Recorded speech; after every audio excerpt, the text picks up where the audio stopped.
भारत में स्मार्टफोन का बाजार सिकुड़ता जा रहा है। अक्टूबर से दिसंबर के दौरान इस बाजार में तेज गिरावट की आशंका है। नवंबर महीने के आंकड़े हमारे पास आए, स्मार्टफोन की बिक्री साल दर साल 43% गिर गई। अगर मासिक आधार पर देखें तो ये गिरावट 50% की थी, यानी कि 100 मोबाइल बिकते थे तो केवल 50 बिकने लगे। बाजार में कुछ और बदलाव भी देखने को मिल रहे हैं। मसलन कोरिया की कंपनी सैमसंग स्मार्टफोन बाजार की लीडर बन के उभरी है। टॉप पहले पोजीशन पर काबिज हो गई है। बीते 5 वर्षों से चीन की कंपनी शाओमी का इस पर कब्जा था। एप्पल भी टॉप 5 कंपनियों में शामिल हो रही है। सर, स्मार्टफोन बाजार की ये गिरावट समझी कैसे जाए?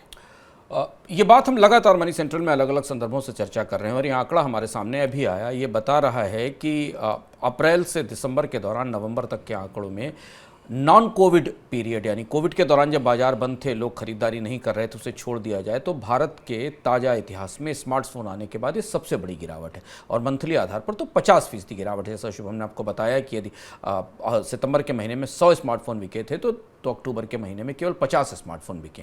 और सालाना आधार पर, सिक्वेंशियली आधार पर भी 43% की गिरावट है। ये गिरावट भारत के स्मार्टफोन बाजार में लोगों की घटती खपत क्षमता की तरफ इशारा कर रही है। कुछ मोटे आंकड़े भी हमारे पास हैं, जो आंकड़े हमें अलग अलग एजेंसियों ने दिए हैं। कैनालिसिस का मानना है कि भारत में 2022 में केवल 160 मिलियन यूनिट्स के आसपास स्मार्टफोन बिकेंगे, जबकि 2021 में 165 मिलियन थे। पर बाकी एजेंसियों में आईडीसी का आंकड़ा काफ़ी तेज कम है। आईडीसी का मानना है कि 160 मिलियन से घटकर 147-148 मिलियन के आसपास स्मार्टफोन की बिक्री रह जाएगी। काउंटर पॉइंट रिसर्च भी मान रही है कि 150 मिलियन के आसपास फ़ोन बिकेंगे। यहाँ दो बड़ी चीज़ें दिख रही हैं। सस्ते स्मार्टफोन की बिक्री लगातार घट रही है।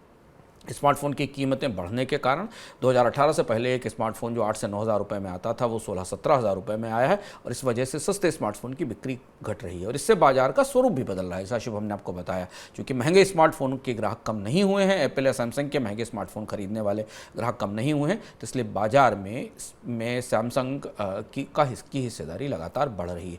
यही वो नोटोरियस कुख्यात के शेप रिकवरी है जिसका जिक्र लगातार भारतीय अर्थव्यवस्था में हमें दिख रहा है। कल हमने आपसे चर्चा की थी कि सस्ते मकान नहीं बिक रहे हैं और आज हमें पता चल रहा है कि सस्ते स्मार्टफोन भी नहीं बिक रहे हैं। और स्मार्टफोन न बिकने का मतलब यह है कि भारत में इंटरनेट में प्रवेश का दरवाज़ा ऊंचा हो रहा है, उसमें आने वाले लोगों के लिए रास्ते रुक रहे हैं, क्योंकि इस इंटरनेट की दुनिया में आने के लिए लोगों का पहला दरवाज़ा भारत में स्मार्टफोन ही हुआ करता था।